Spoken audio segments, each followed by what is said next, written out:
welcome to another episode of Husbands Watching Housewives. I'm Scott. And I'm Jeff. And we just watched an episode of The Real Housewives of Atlanta. Part 1 of the reunion. Yes. Yes. So part 1 of the 3-part reunion. Yes. And boy, did they reunion. They did. They reunioned all over the place.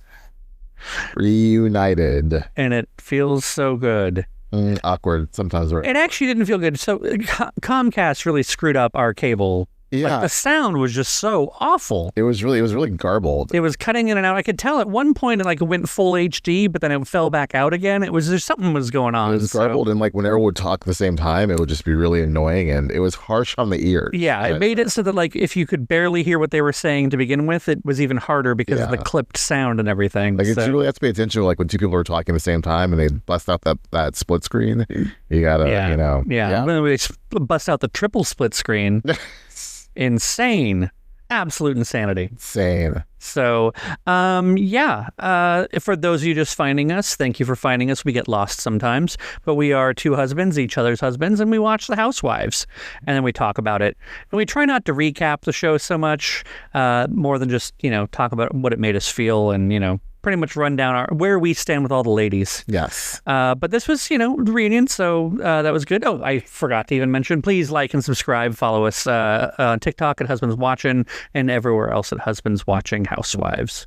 And even visit us at husbandswatchinghousewives.com. Yes. I'm seeing how fast I can talk. So many words. It is a lot of words. Yes. So with this reunion, it was good. Andy said they all looked great. Could have been one of the best dressed. I mean, those looks are still some are all right. I like the color blocking. Yes. The gold and the black and the green, because normally it's all just one color. So I like how they did that.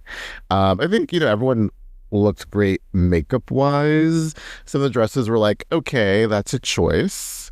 But I think, Yeah, the way they... It was neat that I guess they do this at all reunions where they kind of react to everyone coming out. But when they were reacting to certain ladies, I was like, it's not that big of a deal, is it? I think, hands down, I think Porsha was probably the best dressed. That green was really a good shade of green on her, and her hair and makeup are just wow. It's a little too Dancing with the Stars for me, I realize. Even her and, who was the other one who was wearing a lot of green? Kay. Kay's, was a lot of Dancing with the Stars for me. Kay's earrings were gigantic and looked really, really heavy, and I didn't do it. I liked the hair color on her. Yeah. I liked the green on Pinky, with the huge necklace and the freshly dyed hair from Andy's sink. Yeah, that was nice. That's great. I liked Shamea's dress. I didn't love the hair. I didn't know what she was going for there. Shamea's dress definitely looked better on video, I think, than in the photos that we saw.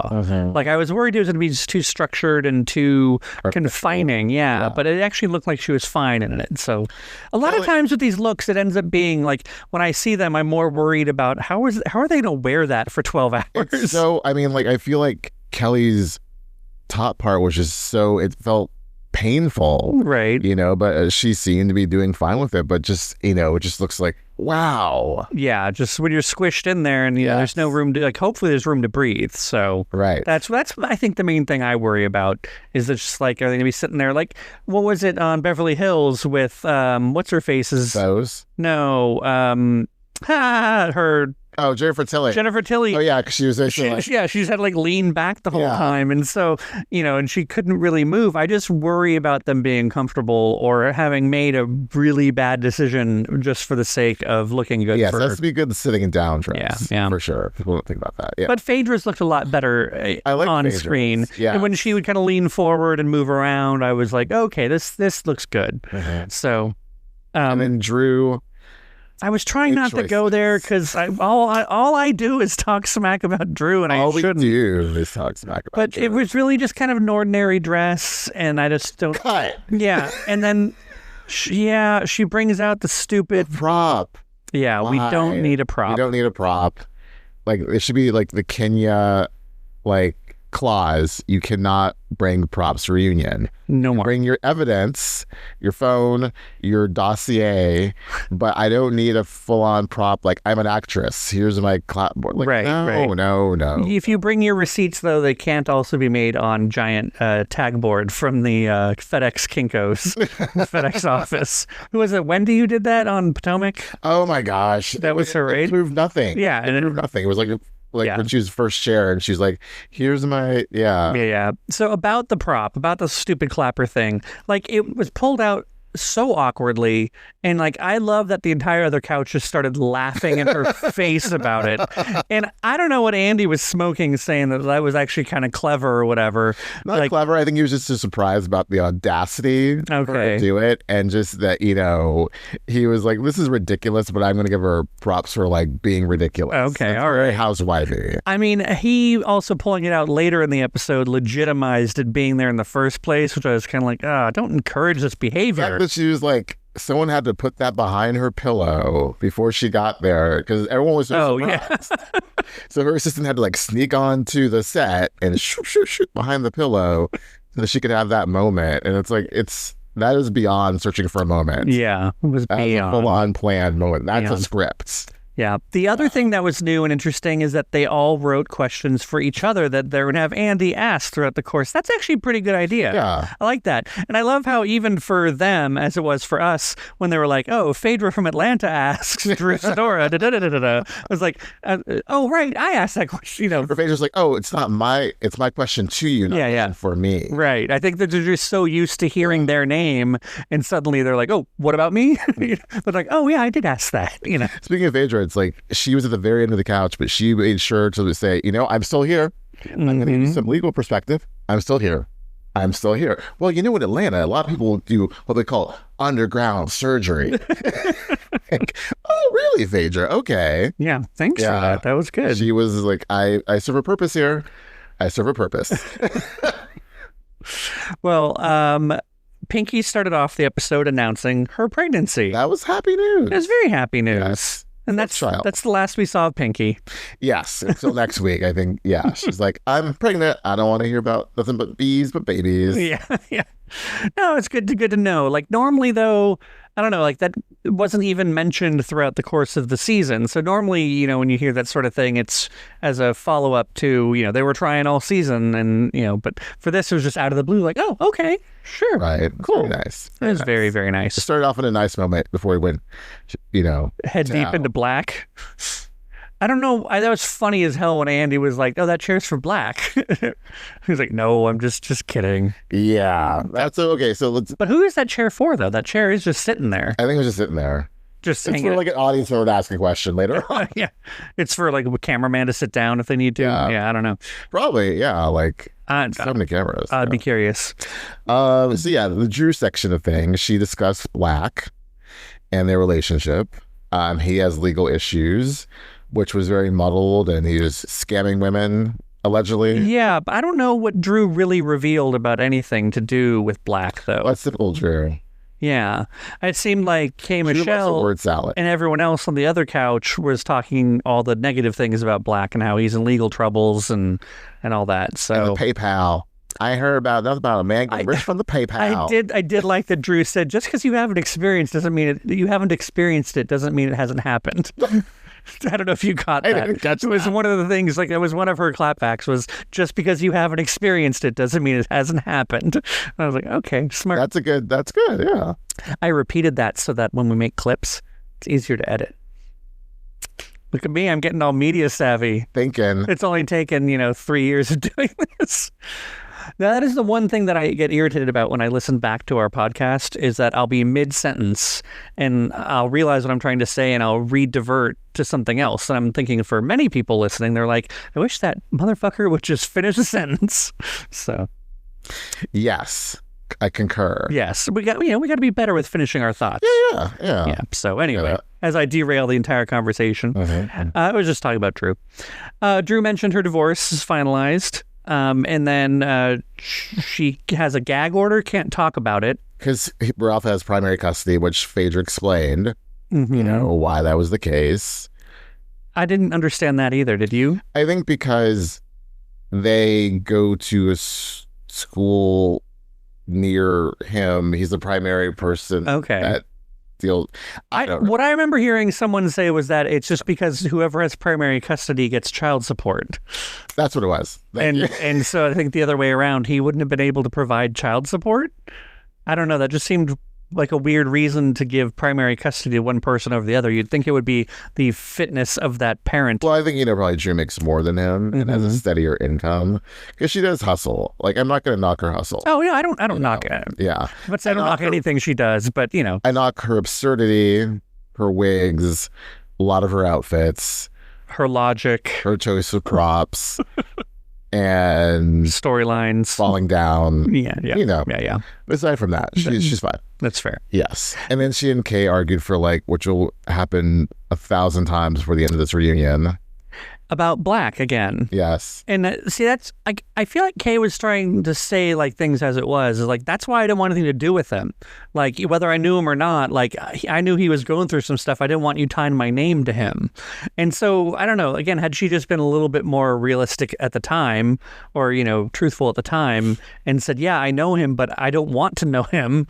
That would have been word on the street that he is a scammer. But I guess they're also being polite to Drew's friend by not bringing that up, during filming. But then to hell with it at the reunion. So. I just feel like the whole thing with Blakk was so muddled, and it just didn't make any sense. It wasn't a clear relationship during the season, or not just the reunion. Okay, both. So it's why should I invest in this tomfoolery? Right. Especially because who's Blakk to us? We've never seen him before. This is the first season, and if you're not going to bring him on proper, I guess he was on last season. They mentioned him last season, I want to say. Yeah. But if you're not going to introduce us properly and drop this charade that we're just friends or whatever, then what's the point? Live in Atlanta. Yeah. So, doesn't even rent a house in Atlanta. She needs to find a local man that I would care about. Go for Mike. Right? Everyone else seems to be. Porsha so bad. That was something where they were all... That was shady. Yeah. I thought it was... So, first off, the picture they showed of Drew wearing with that bodysuit and everything, she did look like she had Porsha's shape. Yes. She was shaped like Porsha, and she was... I don't know, aspiring to be maybe, but it's not a bad thing to aspire to if that's, your aesthetic. So, Porsha's got a lot going on. But also it could be one of those situations where we know the same plastic surgeon, and so I'm getting the same treatment, Right. If that's what makes you happy, that's cool. It's part of her livelihood, right. To look good, right? And, in the entertainment industry, and I don't know. She was just so confusing to me. She's like an enigma wrapped in a riddle, wrapped into a cash. We will move on, and we'll talk about Porsha and her sexuality. Happy Pride. Someone was saying online that Shamea was being snarky when she said that whole Happy Pride thing to her.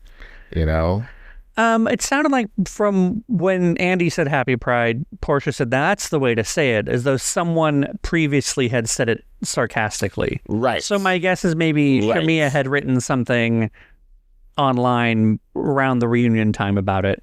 So I thought it was nice when Andy asked, after they discussed all the Porsha and everything, when Andy asked Shamea, if you could remove yourself from the bad feelings you have right now, how do you feel about this? And Porsha paid her dust after Shamea was like, I wanted to be happy, I wanted to be in love. I wish Andy would have followed up by saying, what do you think of her saying that? Because from the get-go, even when he saw her in the dressing room, he said to Porsha, I think you can come out of this reunion being on good terms with everyone except for Shamea.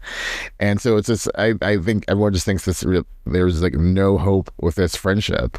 And it's just when you have Porsha paying her dust, I know they're going to fight later on in the maybe part 2 or part 3, but it's just so awkward.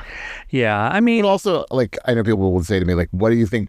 What do you expect Porsha to do? She doesn't like this chick, and she said talked about her mama and talked about both their mamas. Well, I think it was pretty evident, by the fact that she didn't even acknowledge what she said at all. That if Andy had asked, she would have been like, "Well, I have nothing to say," So. Shamea does not exist for Porsha, and that's sad. It is sad, yeah. But she's happy with Sway, so yeah, no, it was nice. I liked like the Cordell jump scare.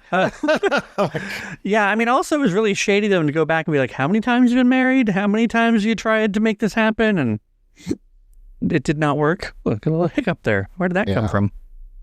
Again, they said she's the Eric Kane of Atlanta. Okay. Yeah, I'm fine. And she's not banned from Nigeria either. So no, she can go back, as we've learned. Yes. You have written it's Porsha and Angela versus Kelly. I think they get into the whole Simon's house thing. I don't give a flying F about Simon's house, Porsha's house, whatever. She now currently has the house. So when they were filming this, she didn't have the house. She has the house. End of story. It was interesting, though, that, like, as many times as Kelly said, like, is your name on the deed? Is your name on the deed? Porsha did not say yes. So, I mean, there is something to be said for the fact that Porsha was paying another man's bills, but look how it turned out. Right. Now she's okay. But at that time, Kelly had a point. And well, but not even that. I mean, Porsha wouldn't have been doing it if you know, weren't for something. I'm sure Portia's not a slouch. She probably talked to an attorney and said, well, with him being deported and, you know, whatever, I want to stay in this house. Right. You know, if you keep paying for it, then when the divorce goes through, then it's more likely that you can get it in the divorce. Yeah. So, yeah, I don't think that Porsha was just willy-nilly paying extra, you know, money for no reason. So. Right. But yeah, that's when they got into the triple screen split. Well, the three of them. Also, as much as Kelly has a point, I wouldn't have really gone there because given your housing situation and Angela's so quick to jump onto it and, you know. Well, and for Kelly to say that it was only 2 weeks she was staying in Shamea's house, like they made it seem like it was so much more than just 2 weeks. It didn't really, like, they made a deal out of like her being there in general. Right, exactly. It was that long. But she was saying, I was just there 2 weeks until my house was ready. And then Angela seemed to have other things to say about that, and who knows what it was. Was it kicked out of her house? Was she kicked out of her house? Did she have to sell her house? It's just like, again, muddled. And I did like that Kelly was just like, just don't worry about me. You just go sell some houses, okay? Really? Worry about selling some houses. Yes. And Angela, it's probably good advice. Go ahead and sell some houses. Did we sell those houses? I want to. Yeah. Yes. That's then when we learned Phaedra and Porsha both dated Mike. I mean, you know, it was reluctantly admitted to by Phaedra. Like, I don't know why she did just. He's a good-looking dude. Yeah. You know. But that's why I say Drew should like hop on that. I did like that it was a perfect segue for K. Michelle to be like, okay, see, that's kind of what was happening between me and Porsha, is that like you were dating my ex. I mean, why couldn't you have said that to me like you said that Phaedra said it to you? Also, here's the thing about K. Michelle. I really like K. Michelle, but it's so confusing. Like, Porsha looks so confused. Like, what's the issue? Mm-hmm. What are we fighting about? Why are you mad? Like, what's the pain point? Yeah. You know? And I was dating this guy. We both dated the same guy. He was talking smack. Like, you didn't, like, you're mad because I didn't tell you I dated the guy. And it's just, yeah. I don't really care. Yeah. But then Kay gets to tell Porsha to shut her glory hole. I mean, single greatest line of the episode, probably. Look at Andy's face of, you know, ma'am, nice line, but that's not what that means. But I think she doesn't have a hole in her wall in her house where she's. You don't know. Maybe that's why it was Simon's house. No, Kay. Simon says. Yeah, but that did lead Kay into discussing kind of her awkwardness in this first season, and like how she did made some missteps in originally getting on board with the ladies. The whole idea of that, you know, when she was going on what she heard and not getting to know them. Then when she was in scene, she was thinking ahead about like 2 steps ahead and not really being fully in scene or really talking about like why she was mad. Then she was tweeting about things and using Twitter ads for confessionals, which you don't do that. And everyone's like, oh, wow, you just got this. For someone who's done reality TV so much, she got it so wrong at certain points. And I think she stuck the ending at the end of the season. Oh, yeah. But it was a very murky season for her. But it was nice to hear her say that, like, I think I handled this wrong, and yes, for sure. And the whole idea, I thought it was hilarious that Porsha was like, wait a minute, she was using Twitter like a confessional? And Andy's advice, don't do that. Yeah. But I guess that's true because it would really take away the piss and vinegar from later when you are actually filming your confessionals, because you already vented about all that stuff online to people. What you should do, like many housewives, just vague book things on Instagram, and people are like, what are you talking about? And then this seems to play out. They're like, oh, you're mad about Yeah. And what we talked about with her being upset that, the ladies went to other bloggers to ask about her. Like, I don't think that that's necessarily a bad thing. Like, I also need her to give concrete, like, evidence of Phaedra went to this blogger, Drew went to this blogger, content creator. We're not in 2003. It's not right. Bloggers. It was very, again, so muddled. Like, what are you talking about? Like, let's just like call a thing a thing. Yeah. And so we're all clear about who allegedly spoke to whom about you and wanted. But I was thinking to you too. The other part of it is, were they trying to get dirt, or were they just trying to be like, who is this girl? You know her. What's the deal? And the way that she presented it made it seem like it was more like, who is this girl? Yeah. Like, what can you tell me about her? Not like, spilled, the dirt, that sort of thing. So, again, I think it was all a giant nothing burger to begin with. And, again, I'm glad she found her way. Yeah, she talked about that. She talked about a lot about her marriage, which Andy made her think that she's a gay man.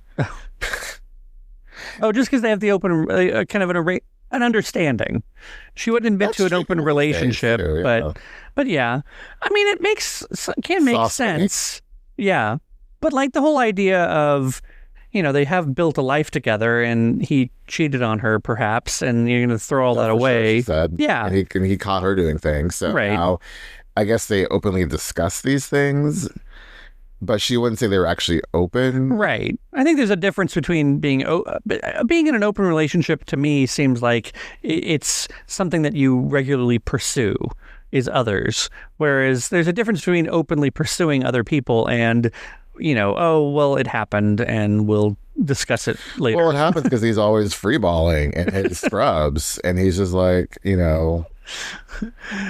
shorty swing my way. People are so like, I know a lot of people who are just freeballing. It's like, wear some underwear, people. I'm a firm believer of underwear. It's just really weird. Also, like, you have to like sanitary, wash those jeans, wash those scrubs.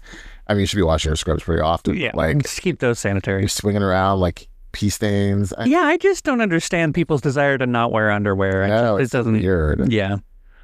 Agreed. No. Agreed fully. Wrap it up. And that's where we're leaving it. We're wrapping it up, right? No, we're... Wrap it up like Mr. K should.